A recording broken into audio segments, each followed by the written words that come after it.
Hola, bienvenidos otra vez aquí con ustedes todos los días, en Relatos, en Déjate de Historias. Bueno, pues hoy les proponemos una clase magistral sobre la historia del perfume y más concretamente sobre el perfume en España.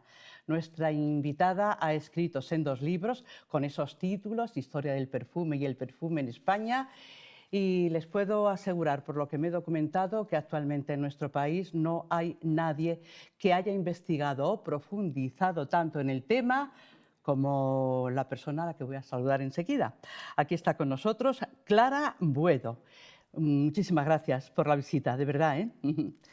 Estamos, Ya. estamos deseando escucharte.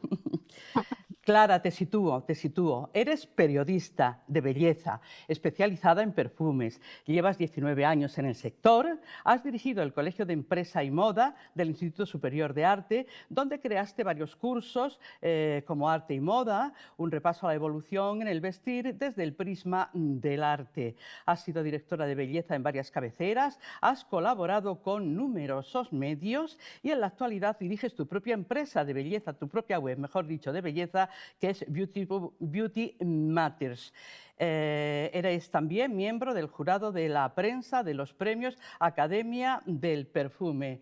Lo reafirmo, queridos telespectadores. Nadie como tú se ha documentado tanto del tema de la historia del perfume. Vamos, madre mía, desde el principio de la cultura hasta nuestros días y más allá.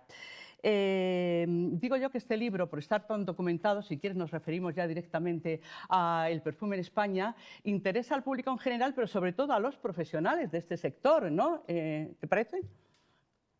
Mira, bueno, también te digo que el perfume en España surgió porque cuando escribí Historia del perfume, al final cuando quieres abarcar toda la historia y todos los países y todo el globo terráqueo, pues obviamente siempre hay espacios, países y demás que se quedan como un poquito cortos, ¿no? Y entonces a mí me dio mucha pena que mi propio país, España, igual que las Américas, pues no tienen la extensión que me hubiese gustado en Historia del perfume.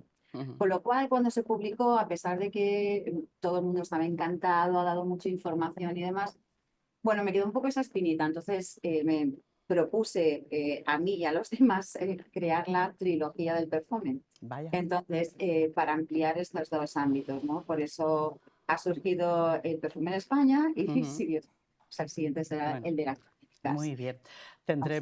Tenemos 20 minutos, tendremos que, en fin, que ir sobre aspectos del libro porque no nos va a caber todo y mira qué interesante es, pero para eso están las librerías, que supongo que ya mismo está en las librerías, ¿verdad, Clara? Te ha hecho el prólogo del perfume en España Ramón Monegal, maestro perfumista que además pertenece a la saga de Mirurgia, la famosa marca de perfume español, y este señor, bueno, este maestro perfumista pertenece ya a la cuarta saga de su generación, ¿no? De su firma.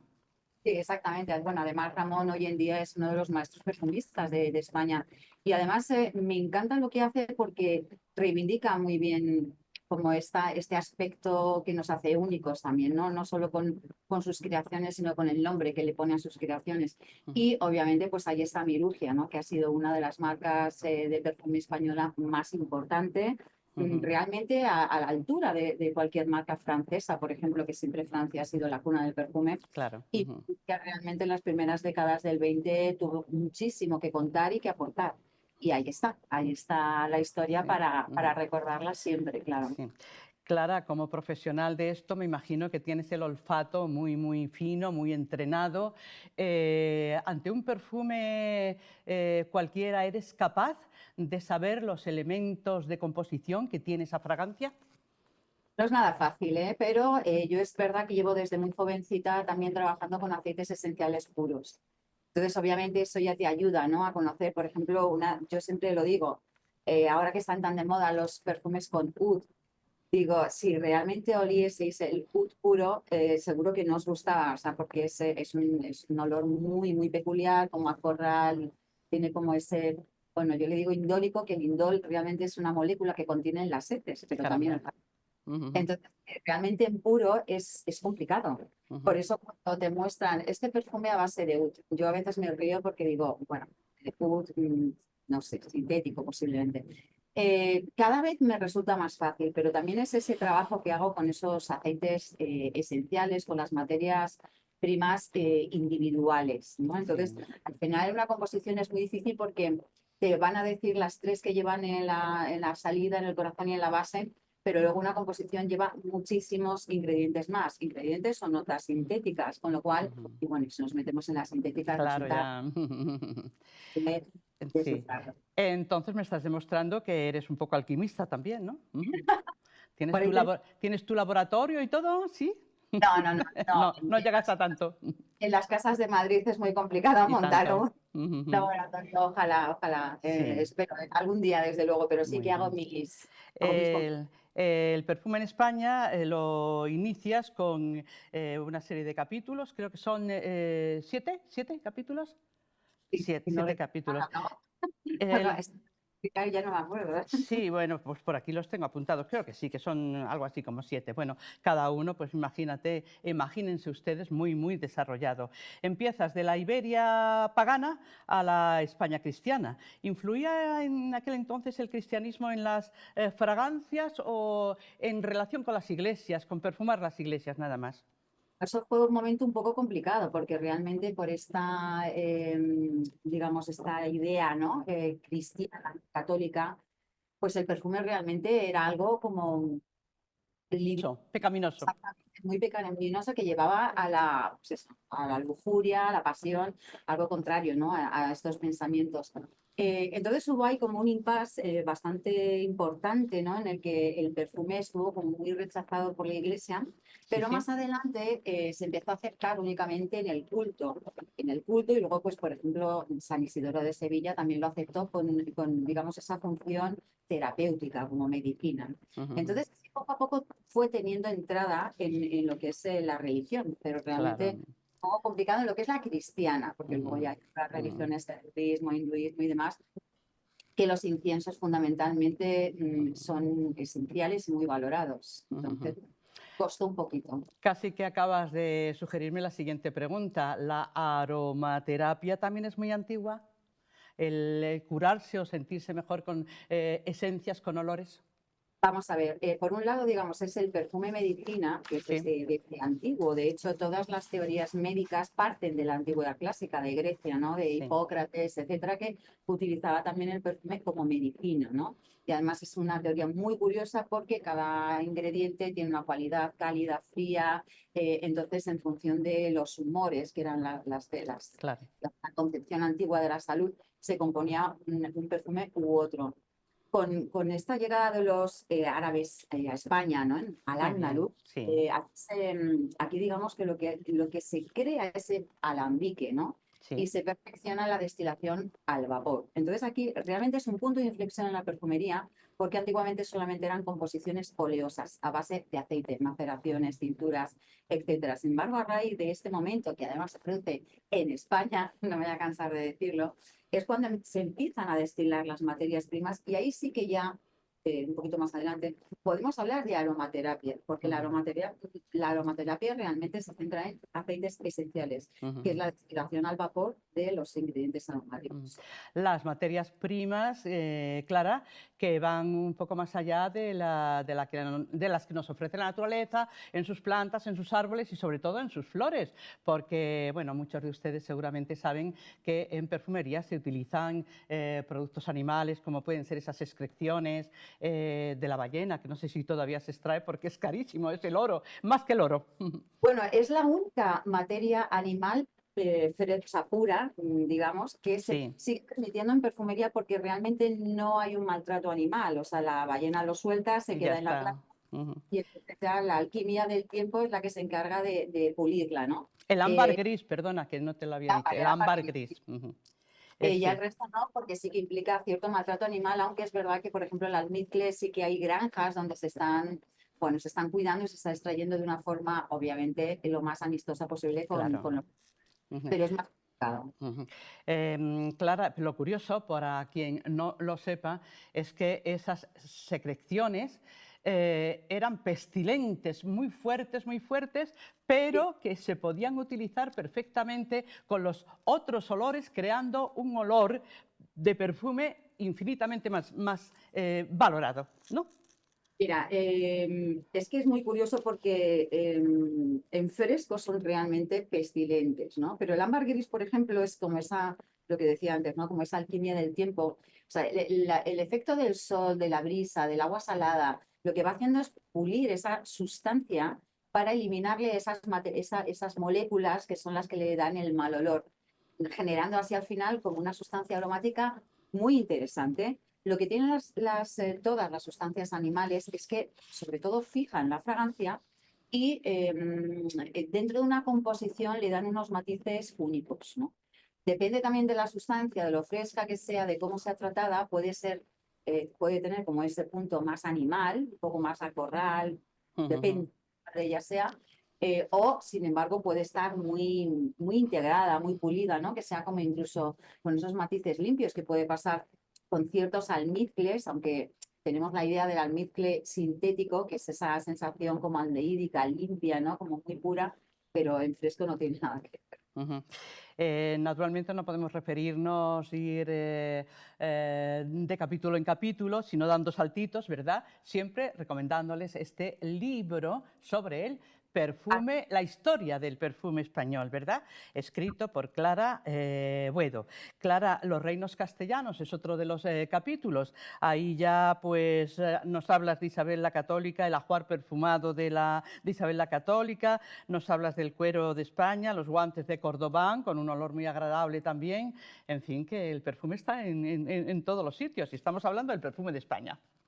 Sí, sí, no, de hecho bueno, de hecho es que el grosor del libro es un ensayo, es decir, que la idea es Sí, que fuese... muéstralo si eres tan amable, muéstralo. Sí, Muy bien, perfecto. En una portada muy bonita, muy sí. bonita. Muy bonita.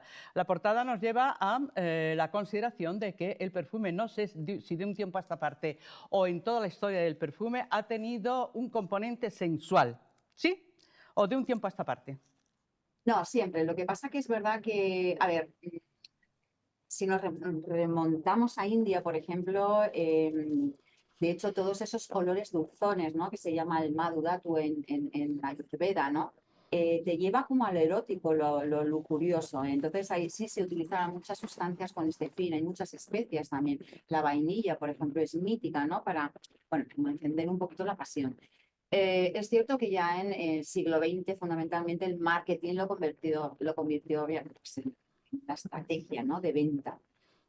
Por eso quizás vinculamos más como perfume, erotismo, sexo o algo así, pero vamos, en este caso, la portada lo que refleja también, de hecho, es como ese ritual perfumado en la intimidad, que en el siglo Claro, XIX claro, claro. las Ujú. mujeres al final, no, o sea, por puritanismo, por decencia, no podían ir oliendo a un perfume muy fuerte, ¿no? Con lo cual, al final, me encantaba esta imagen de cómo ella se está aplicando esos polvos perfumados en su intimidad, ¿no? Sin que nadie la vea, Ujú, ujú. para poder esparcirse ese polvo perfumado por todo el cuerpo y disfrutarlo. Entonces, me pareció un momento muy interesante de España, porque además es cuando se empieza a forjar esta industria del perfume que hoy tenemos, que es muy amplia además y muy Sí, importante. sí. Entonces creo que representaba muy bien lo que podía ser el perfume en España, dentro Ujú. de su... Y volviendo a la portada, que es muy bonita, la portada de este libro, una desnudez bellísima de chica que podía ser un cuadro del mejor pintor. ¿El perfume prioritariamente femenino o según las épocas ellos también se han perfumado mucho?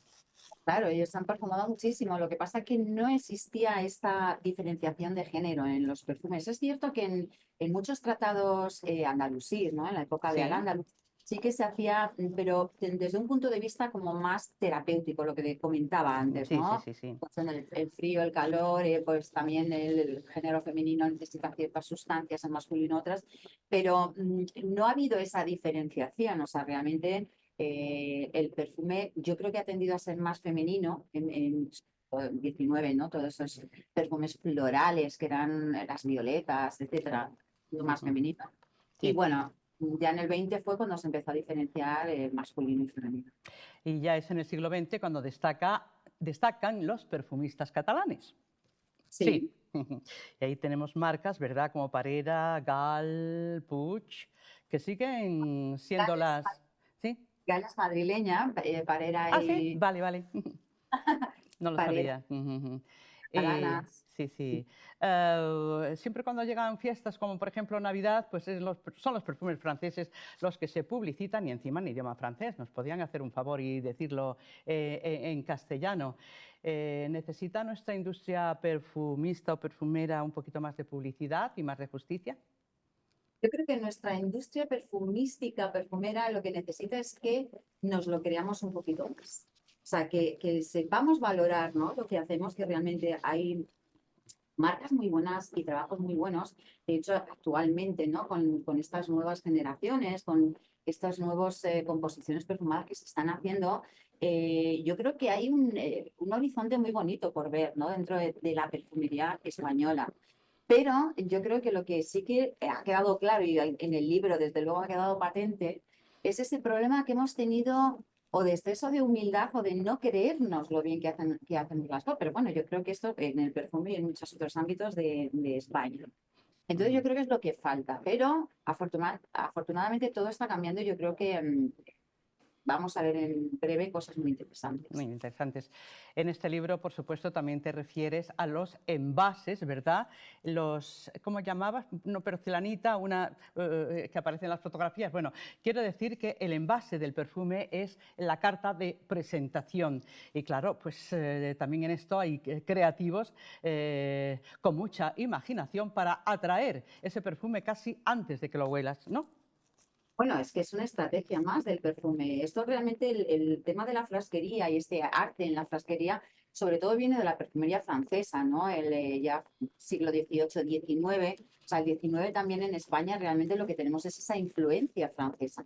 Entonces, obviamente, lo que encontramos en España son estas referencias de marcas francesas con esa estética francesa que incluso en un principio las marcas españolas también imitan en cierto modo, ¿no? Es decir, es como estar ahí, porque Ya. Francia es lo que ha sido siempre la cuna del perfume. Entonces, al final, esa influencia era inevitable, ¿no? O sea, Mm. hasta que ya poco a poco se fue cogiendo un poco de nuestra propia identidad. Pero el frasco ha sido fundamental y estratégico, sigue siéndolo. Lo que pasa es que, claro, antiguamente era muy caro porque lo hacían los grandes de vidrieros, ¿no? Baccarat, Lalique, todos estos artistas, ¿no?, que hacían verdaderas obras de arte muy, muy bonitas, muy interesantes. De hecho, ahí están también todos los coleccionistas de perfume, ¿no? Yo Ujú. creo que al final el coleccionismo es más por el frasco que por el contenido, porque hablando con muchos ni siquiera los han abierto, que yo digo, no podría resistir sin abrir el frasco, pero Ujú. al final ese coleccionismo se genera por la belleza de los frascos. Naturalmente, pues se nos ha acabado el tiempo y qué pena me da. Se han ido los 20 minutos, lo que se dice muy, muy deprisa. Clara Buedo, ha sido un placer escucharla y aprender. Aprender, por ejemplo, de lo importantes, aunque no nos lo creamos, que son los perfumes españoles y lo han sido también. El libro, véanlo en las librerías y eso, y lo compren. El perfume en España y el otro libro con el que has abierto este tema, como entendida en perfumes, pues la historia del perfume que recorres desde qué, desde Egipto hasta nuestros días, ¿no? Muy, sí, muy bien. Clara, un abrazo y muchísimas gracias por atendernos, ¿de acuerdo? Un abrazo muy fuerte. Hasta Adiós. luego. Bueno, pues con este imaginario olor de las flores españolas y de las colonias y de los perfumes españoles, pues les decimos hoy adiós y les decimos hasta mañana. Hasta mañana, ya saben, en Relatos, en Déjate Televisión, todos los días a esta hora, más o menos, ¿de acuerdo? Gracias.